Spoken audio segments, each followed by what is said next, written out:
ঝটিকা সফরে ইসলামপুর এলেন পশ্চিমবঙ্গ বিধানসভার স্পিকার রথীন্দ্রনাথ বোস। এদিন ইসলামপুর সার্কিট হাউসে তিনি আসেন এবং বিজেপি নেতৃত্বের সঙ্গে আলোচনা করেন।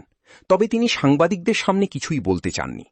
অন্যদিকে এ বিষয়ে বিজেপির জেলা সহসভাপতি সুরজিৎ সেন জানান, দীর্ঘক্ষণ তার সঙ্গে আলোচনা হয়েছে, তার পাশাপাশি ইসলামপুর সম্বন্ধেও আলোচনা হয়েছে। সুরজিৎ দা পরিষ্কার বলে তিনি স্পিকার কম, আর তিনি হচ্ছে মাটির একজন মানুষ। তিনি সমস্ত কার্যকর্তাদের সঙ্গে সবসময় যেভাবে মিলেমিশে থেকেছিলেন আগে, সেই হিসাবে আমরা দেখা করতে এসেছিলাম এবং খুবই ভালো লাগলো। তিনি যেরকম ছিলেন ঠিক দেখলাম তেমনই আছেন, তেমনই ভালোবাসা, তেমনই হাসি, সব মিলিয়ে খুব ভালো লাগলো যে স্পিকার হওয়ার পর তার সঙ্গে দেখা করতে আসা আমাদেরও খুব সৌভাগ্য।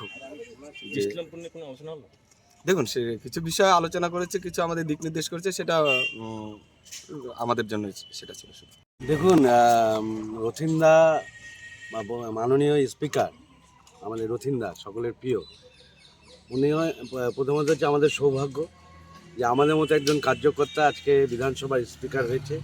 এবং রথীন্দার আমাদের ইসলামপুরের সংগঠনে বা আমাদের জেলার সংগঠনে ওনাকে অনেক অবদান আছে এবং ওনার সাথে আমাদের একটা মানে সত্যি কথা বলছি আমাদের সেরকম সম্পর্ক আছে যে আজকে রথীন্দার নামটা শোনার সাথে সাথে সবাই ছুটে এসেছে। আমরা আগে জানতে পারলে এখানে দেখতেন লোকে প্রচণ্ড ভিড় হতো এবং 24 তারিখে আমাদের জেলাতেই উনি আসছেন এবং আমাদেরকে উনি পথ প্রদর্শক করবেন এবং বিগত দিনেও যেরকম রথীন্দার থেকে আমরা সুপরামর্শ পেয়েছি, ওনার দক্ষ সংগঠকের হিসাবে আমরা চলেছি এবং আমাদের পুরো আশা আছে যে আমরা গত 15 বছর যেরকম একজন স্পিকারকে দেখেছিলাম, উনি স্পিকার কম পার্টির প্রবক্তা বেশি ছিলেন, উনি বিধানসভাটাকে দলীয় কার্যালয় করে রেখেছিলেন।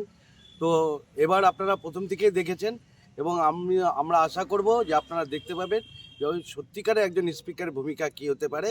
এবং উনি আপনারা নিশ্চয়ই এখন দেখে নিলেন যে আপনারাও যখন বললেন, উনি বললেন যে না আমি বাইট দেবো না, কারণ উনি এখন নিরপেক্ষ লোক। ঠিক আছে, তো আগামী দিনে নিরপেক্ষতা কাকে বলে এবং স্পিকার অধ্যক্ষ কাকে বলে সেটা বাংলার মানুষ নতুন করে দেখতে পাবে।